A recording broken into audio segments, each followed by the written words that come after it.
gas now.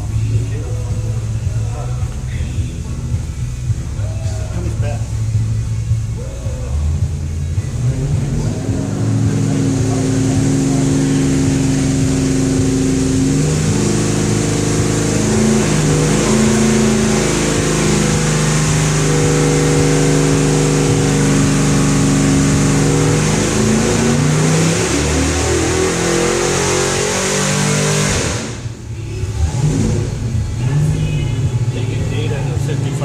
But I've been revving it to 6,000 RPMs and it's fine to there. I mean, if you were going to set a red line or whatever, I think that's 6,000. Because right at the end, I can feel it. I don't really hear it, but I can feel it, that it's not all that happy and over the cam or just the weight of the valves and the valve springs or whatever. But I would set your red line at 6,000.